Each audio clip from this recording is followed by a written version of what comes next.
안녕하세요. 오늘도 서연살롱을 찾아주셔서 감사합니다. 둘쟁이 아들을 키우고 있는 초보 엄마예요. 살다 보면 여러 가지 만남을 가지게 되잖아요. 그게 인연일 수도 있고 때로는 악연일 수도 있는데 손이 형님과 저는 후자에 가까운 만남이 아닐까 생각해요. 형님과 저는 고등학교 동창이에요. 같은 반이 됐던 적도 있지만 소위 말하는 노는 물이 달라서 같이 어울려 지낸 적은 없어요.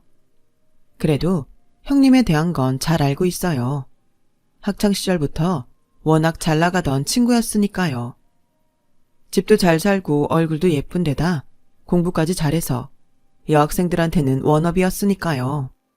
사실 저도 그런 형님이 부러웠어요. 당시 제가 다니던 고등학교는 남녀공학이었는데 층이 다른 교실에서 남학생과 여학생을 따로 갈라 만든 학교였어요. 여학생은 1, 2층을 쓰고 남학생은 3, 4층에서 수업을 했죠. 쉬는 시간이 되면 몇몇 남학생들이 내려와 여학생 교실 앞에서 얼쩡거리곤 했는데 그 대부분이 저희 형님을 보러 온 애들이었어요.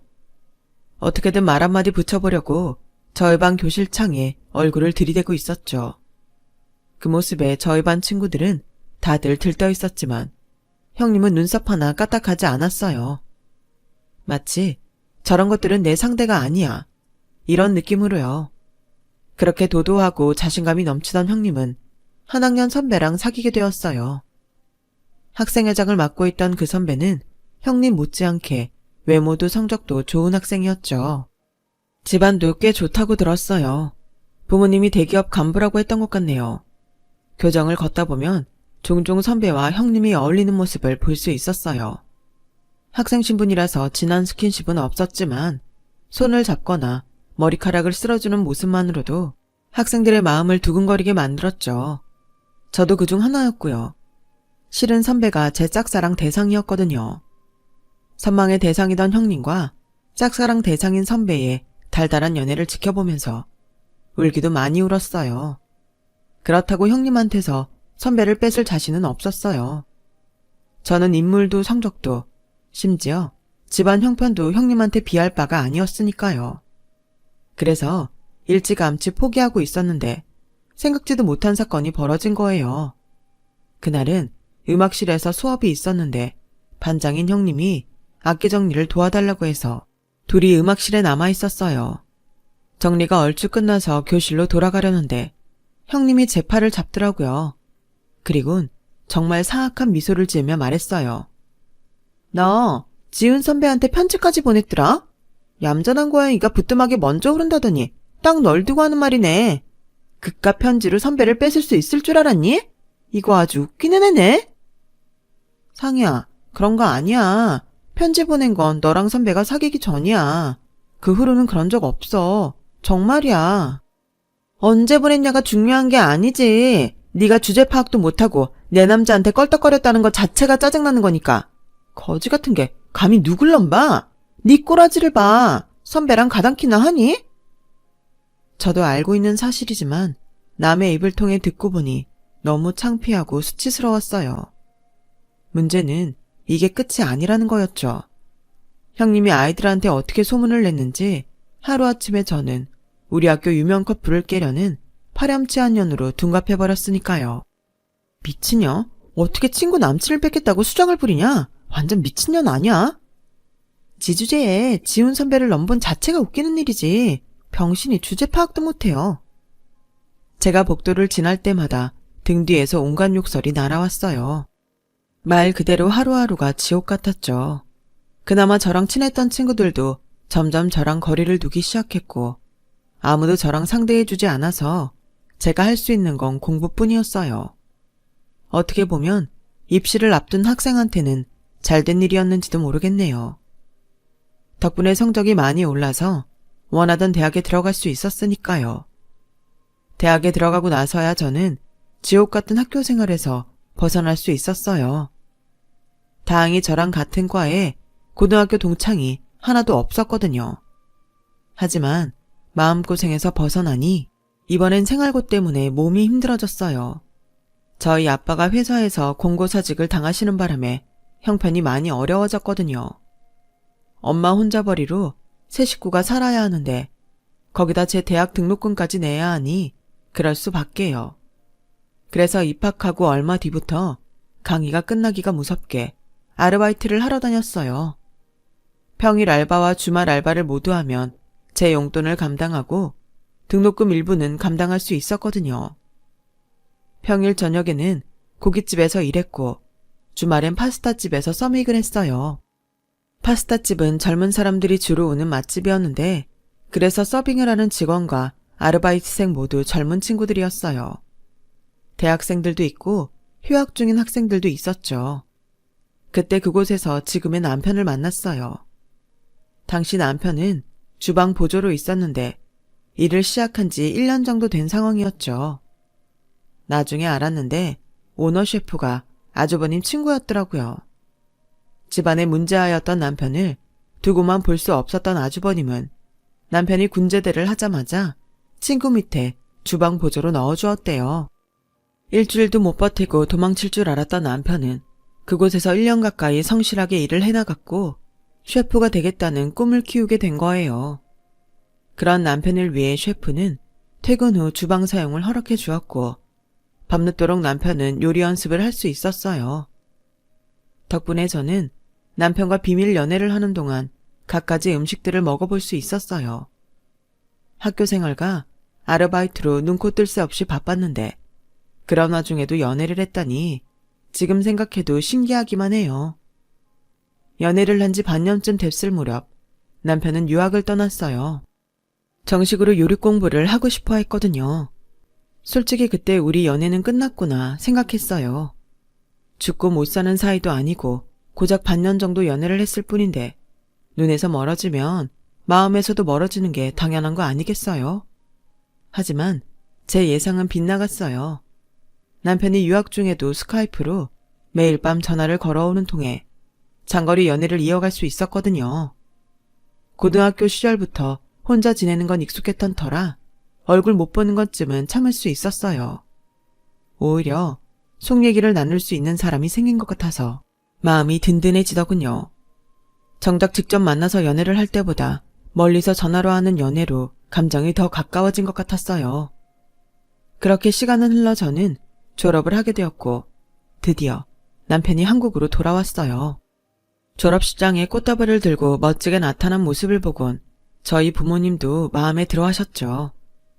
남편은 자기 가게를 차릴 때까지 돈을 모아야 한다며 호텔에 취직을 했고 저는 저대로 회사에 취직을 했어요.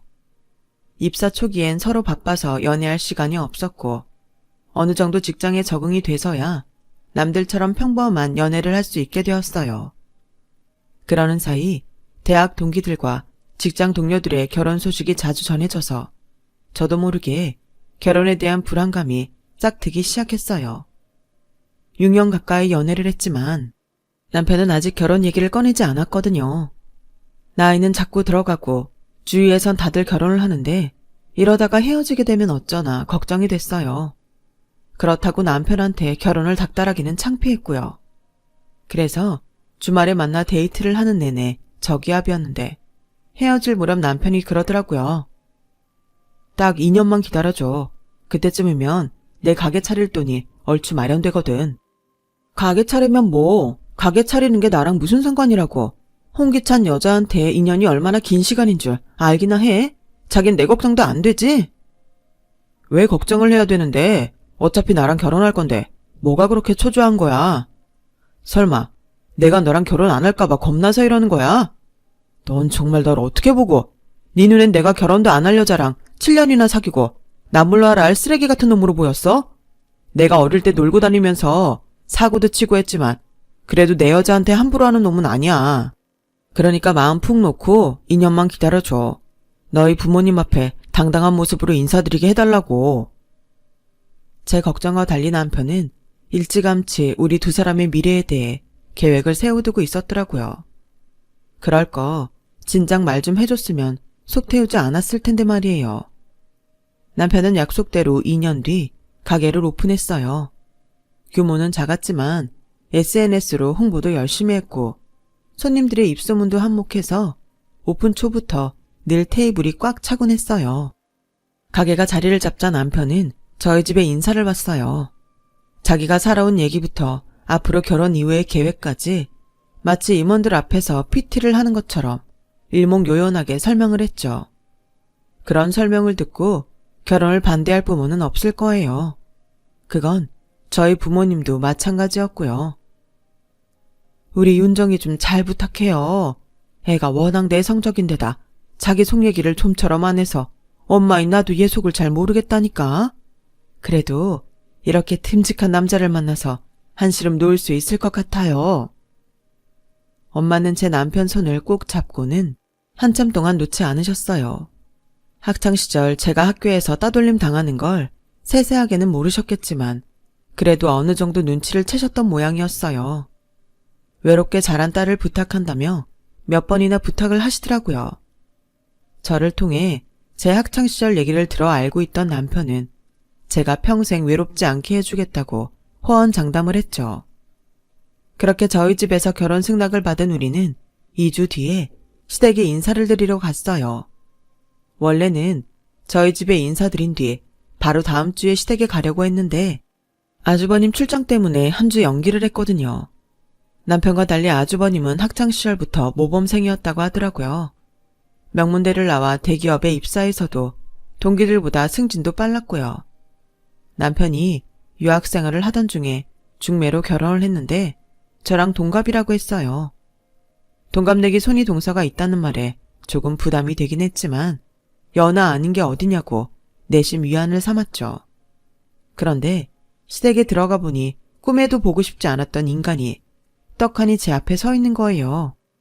고등학생 시절 저를 괴롭혔던 상이었어요. 상이도 저를 보더니 인상을 팍 쓰더군요. 원수는 외나무 다리에서 만난다더니 시댁에서 형님 동서지간으로 만나다니 이게 무슨 인생의 장난인가 싶었죠. 부모님께서는 제 덕분에 남편이 정신 차리고 인간이 됐다며 엄청 저를 반겨주셨어요. 특히 시어머님이요. 네가 복덩이다. 변변찮은 내 아들놈 사람만 된 1등 공신이야. 그 오랜 시간 내 아들 안 버리고 곁에서 잡아줘서 고맙다. 별 말씀을요. 제가 한 건 없어요. 도훈 씨가 스스로 열심히 한 거죠. 어머, 얘 말도 이쁘게 하는 것 좀 봐. 안 그래요, 여보? 더 보고 자시고 할 것도 없겠어요. 바로 결혼시킵시다. 남편이 시댁에 뭐라고 말을 해놨는지 모르겠지만 시부모님께서는 마치 저를 인생의 은인이라도 되는 것처럼 반겨주셨어요. 그러는 와중에도 상희는 내내 불안한 표정이었어요. 학창시절 자신이 제게 한 일이 드러날까 겁이 났던 모양이었어요. 결국 상희는 차를 마시고 저녁 준비를 하는 중에 저를 따로 부르더라고요. 너 일부러 나 엿먹이려고 우리 도련님 꼬신 거니? 너 정말 영악한 애구나. 무슨 소리를 하는 거야. 나랑 도훈 씨가 먼저야. 너랑 아주버님이 만나기 전부터 우린 사귀고 있었다고. 그리고 난 너랑은 엮이고 싶지도 않았어. 그건 앞으로도 마찬가지야. 그래? 그럼 지난 일은 접고 형님 동서로만 지내. 나도 더는 너한테 간섭 안 할 테니까. 화해도 아니고 뭐도 아닌 휴전 같은 관계를 지속하기로 한 이후 형님은 딱 손이 형님으로만 저를 대했어요. 저 역시 그 정도 거리를 유지했고요. 시부모님은 결혼 준비를 하는 과정에도 저희 집 편의를 많이 봐주셨고 특히 어머님은 제게 엄청난 예물을 해주셨어요. 둘째야, 이건 큰애한테는 비밀로 해야 한다. 며느리 간에 차별한다고 큰애가 삐칠 테니까. 알았지? 네, 그럴게요. 감사합니다, 어머님. 어머님은 예물뿐만 아니라 결혼 후에도 형님 모르게 이런저런 것들을 많이 챙겨주셨어요. 제 생일엔 회사로 꽃바구니를 보내주셨고 매달 통장으로 용돈도 보내주셨어요. 어머님, 저 용돈 안 주셔도 돼요. 오히려 직장 다니는 제가 어머님 용돈을 드려야죠. 아, 설아, 네가 한 달 내내 뼈 빠지게 번 돈인데 내가 그걸 어떻게 받니? 난 싫다. 그리고 내가 둘째 네가 예뻐서 주는 돈이니까 아무 소리 말고 받아. 큰애는 일도 않고 집에서 놀아도 지 친정에서 용돈 듬뿍 받고 사니까 괜한 걱정할 거 없어. 그래도 알면 서운해할 테니까 큰애한테는 비밀로 하고. 알았지? 남들은 시어머니와의 갈등 때문에 화병을 달고 산다는데 저는 오히려 그 반대였어요. 저희 친정 엄마보다 더 잘 챙겨주시면 주셨지 덜하지 않으셨거든요. 하지만 이렇게 좋은 시부모님을 만나고도 시댁에 가는 일이 불편하기만 했어요. 그건 바로 형님 때문이었죠. 아무리 휴전을 했다고는 해도 얼굴을 볼 때마다 과거 일이 떠올라 불편했거든요. 형님은 형님대로 저 때문에 위기의식을 느꼈는지 볼 때마다 불안해 보였고요. 형님은 대학 졸업 전에 덜컥 임신을 하는 바람에 아주버님과 결혼을 하게 됐는데 결혼식을 앞두고 유산을 한 이후로 임신이 안 돼서 고생 중이었거든요. 그래서 형님은 혹여 제가 먼저 임신을 할까봐 늘 전전긍긍했어요. 말로는 누구든 먼저 임신을 하면 집안에 좋은 거 아니냐고 했지만 그 먼저가 제가 아닌 자신이기를 바랬죠. 그 마음은 저도 충분히 이해해요. 임신 때문에 한 결혼인데 결혼의 원인이 사라져버렸으니 시댁 눈치도 보였을 테니까요. 그렇게 아이를 바라는 형님과 달리 저희 부부는 아이를 좀 천천히 가질 생각이었어요. 남편이 가게를 오픈한 것도 얼마 안 됐고 저도 승진을 한 지 얼마 안 돼서 회사 일에 집중하고 싶었거든요.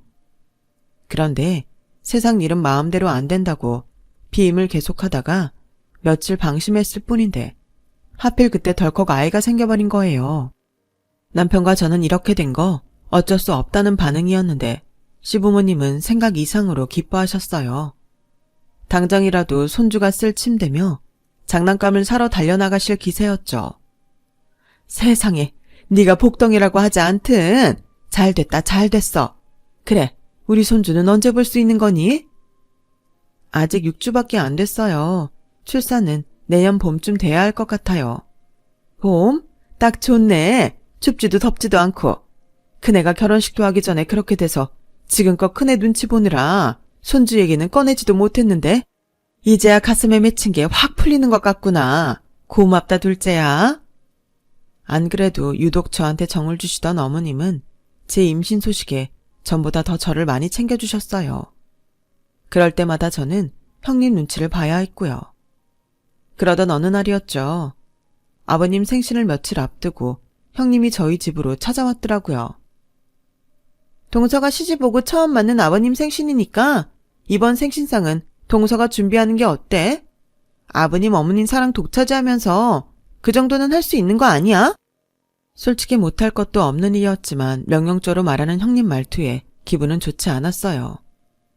이건 평소 내가 차리던 생신상 차린 메뉴인데 능력이 되면 다 하고 안 되면 메인 메뉴 몇 가지 골라서 해.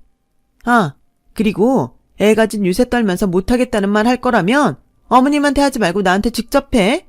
여우같이 뒤에서 어머님 구워 삶을 생각 말고. 알았어? 내가 언제 어머님을 구워 삶았다고 그래요. 아버님 생신상은 내가 준비할게요. 근데 앞으로는 이런 식으로 나한테 명령하지 마세요. 아무리 손윗사람이라고 해도 불쾌하니까. 순순히 형님 말을 들어주기는 싫어서 저도 한마디 쏘아댔어요. 그랬더니 파르르 해서는 본색을 드러내더라고요.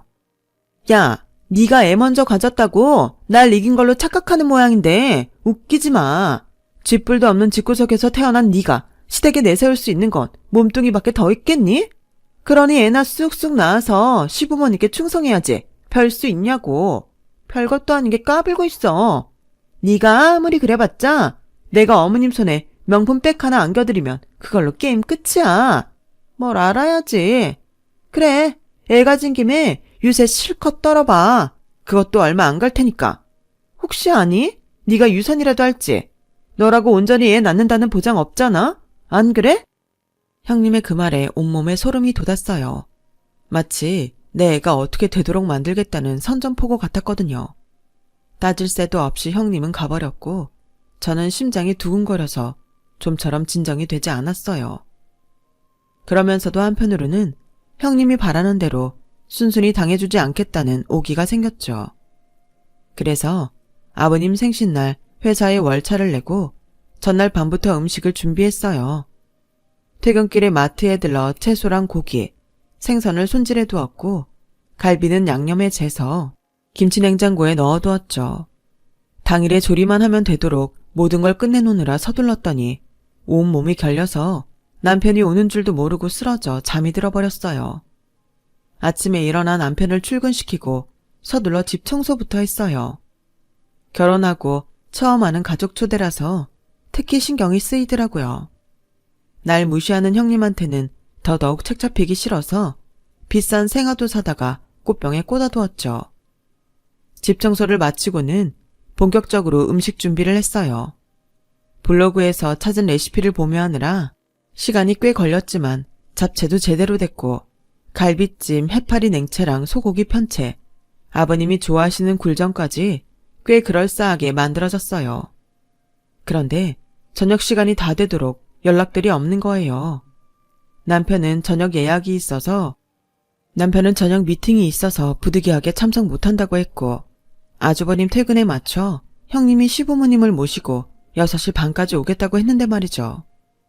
퇴근길이라 차가 밀리나 보다 하고 30분을 더 기다렸는데 마침 전화벨이 울렸어요. 시어머님이시더라고요.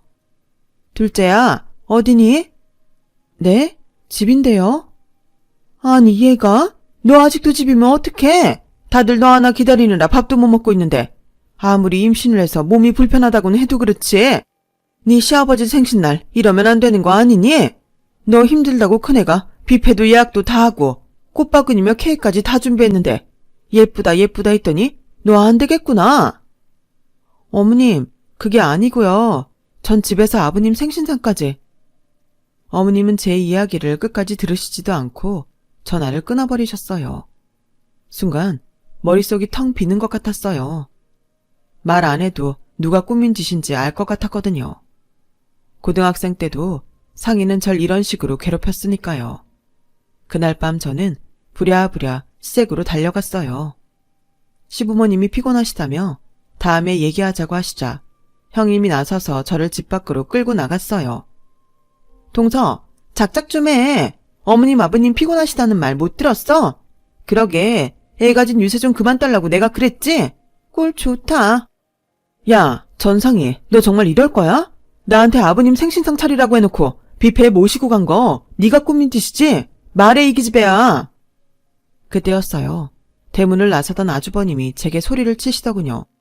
재수씨, 지금 뭐하는 짓이에요? 아무리 동갑이라곤 해도 엄연히 손윗 사람인데 어디서 말을 함부로 하는 겁니까? 오는 일만 해도 그래요. 그냥 죄송하다고 사과하면 될 일이지 왜 엄한 사람을 잡습니까? 집사람이 오늘 혼자서 얼마나 힘들었는지 아세요? 당장 사과하세요.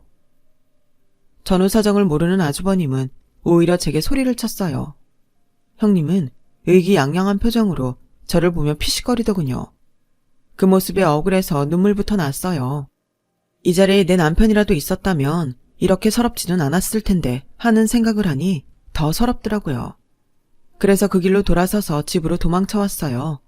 집에 도착해보니 먼저 퇴근한 남편이 식탁에 차려진 음식들을 정리하고 있었어요.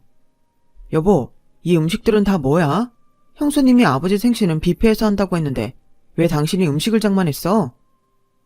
의아한 표정으로 묻는 남편을 보니 서름이 복받쳐서 남편을 끌어안고 펑펑 울었어요. 한참을 울고 나서 남편한테 있었던 일을 말했더니 저보다 더 열을 내더라고요. 당장 형님한테 가서 따지겠다는 걸 겨우 달래서 재웠네요. 다음날 잠결에 방 밖에서 들리는 남편 목소리에 잠이 깼어요. 아주버님한테 전화해서 한 소리 하고 있더라고요. 그걸로도 분이 안 풀렸는지 시댁에도 전화를 해서는 홀몸도 아닌 사람이 회사에 월차까지 내고 생신상을 준비했었다며 오해를 풀어주었어요. 남편이 냉장고에 넣어둔 전날 생신상을 준비한 음식들 사진까지 죄다 찍어서 보냈더니 어머님이 바로 제게 전화를 하셨더라고요. 오해해서 미안하다고요. 그날 일은 남편 덕에 정리가 됐지만 앞으로 일어날 일이 걱정되기 시작했어요. 그래서 어떻게 해야 하나 고민을 하는데 생각지도 못한 기회가 찾아왔지 뭐예요. 동서, 지난번 일도 사과할 겸 내가 베이비 샤워 해주고 싶은데 이번 주말에 집으로 올래? 지난 일은 잊고 사이좋게 지내자는 의미니까 꼭 와줘. 이번엔 또 무슨 짓을 벌이려고 그러나 의심이 갔지만 알겠다고 했어요. 여자들끼리 할 거니까 제 남편은 부르지 말라는 말에 이럴수록 남편을 꼭 불러야겠다는 생각을 했죠. 약속 시간에 맞춰 형님 댁에 간 저는 그곳에서 잊을 수 없는 얼굴들을 보게 되었어요. 제 고등학교 동창들이었죠. 정확히 말하면 형님을 추종하던 패거리들이요. 저를 보자 동창들은 고등학생 때로 돌아간 것처럼 제게 함부로 떠들어댔어요. 대박. 야, 너 제정신이냐? 상희가 오란다고 정말 오면 어떡해. 이제야 말이지만 솔직히 너 학교 다닐 때 상희한테 좀 당했니? 나 같으면 이가 갈려서라도 얼굴 보기 싫을 텐데 어떻게 형님 하면서 붙어있냐? 비위가 좋은 거냐 속이 없는 거냐? 그러자 형님이 의기양양하게 그러더군요. 얘가 워낙 없이 살아서 내 앞에서 벌벌 떨잖니. 베이비 샤워 해준다니까 쪽팔린 줄도 모르고 달려온 꼴을 봐라. 넌 그래서 안 된다는 거야. 이번에도 봐. 내가 돈 좀 처발라서 똥구멍 살살 긁어주니까 아버님 어머님도 다 내 편 들어주시잖아. 말로는 우리 둘째 며느리가 복덩이라고 하시지만 정작 너한테 필요한 순간엔 확 돌아설 인간들이라고. 그러니까 엉뚱한 데 충성하지 말고 내 밑에서 개처럼 기란 말이야. 그럼 내가 가끔 콩고물 좀 떨어뜨려 줄게.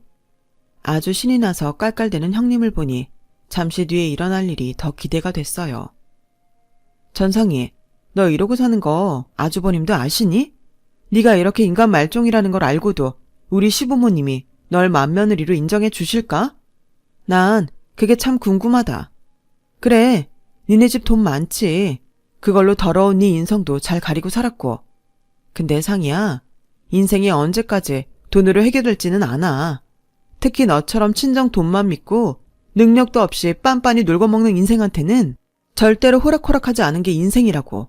네가 그렇게 가난하다고 무시했던 난 그래도 내 힘으로 대학도 나왔고 번듯한 회사에 취직해서 팀장까지 맡고 있어. 그뿐이니? 성실한 남편 만나서 우리 손으로 가정도 꾸렸고 아이까지 가졌어. 그런데 그동안 내가 이 모든 걸 이룰 동안 넌 뭐 했니? 여전히 17살 때 못된 버릇 못 버리고 지금까지 나이값 못하고 사는 거 외에 네가 한 게 뭐 있냐고. 네 밑에서 개처럼 기라고? 그건 안 되겠는데? 네가 사는 꼴이 완전히 밑바닥인데 너보다 한참 위에 서 있는 내가 어느 세월에 그 아래까지 내려가겠니? 그러니까 꿈도 꾸지 마. 난 너처럼 더러운 시궁창에 발 디딜 만큼 형편없는 인간이 아니니까. 아, 그리고 너 대신 내가 초대한 사람 있는데 한번 만나봐. 저는 손에 쥐고 있던 휴대폰에 대고 말했어요. 여보, 지금까지 대화 내용 잘 들었지? 아주버님이랑 어머님 모시고 올라와. 잠시 뒤 아주버님과 어머님 그리고 제 남편이 집 안으로 들어서자 형님은 소스라치게 놀라며 바닥에 주저앉았어요. 부잣집에서 귀하게 자란 착한 딸이자 조신한 아내로 코스프레를 해오던 자신의 실체가 순식간에 발각되었으니 정신을 차릴 수 없었겠죠. 형님은 저를 괴롭히려고 꾸민 자기 꾀에 자기가 넘어가 버렸고 그 결과 이혼녀가 되고 말았어요. 제 앞에서 늘 승자처럼 군림하던 형님은 제게 KO패를 당하곤 제 인생에서 영영 사라져버린 거죠. 그리고 저는 곧 태어날 아이를 기다리며 태교에 한창이랍니다. 똑똑하지 않아도 좋고 남들보다 잘나지 않아도 좋아요. 그저 몸 건강히 태어나 바르게 자라주기를 바랄 뿐이랍니다. 제 사연을 들어주셔서 감사합니다. 항상 건강하시고 주변에 마음 따뜻한 분들과 행복하시길 바랍니다. 여러분, 사연 댓글에 응원과 현명한 조언 부탁드려요. 좋아요와 구독은 저에게 큰 힘이 됩니다. 오늘도 좋은 일 가득하세요.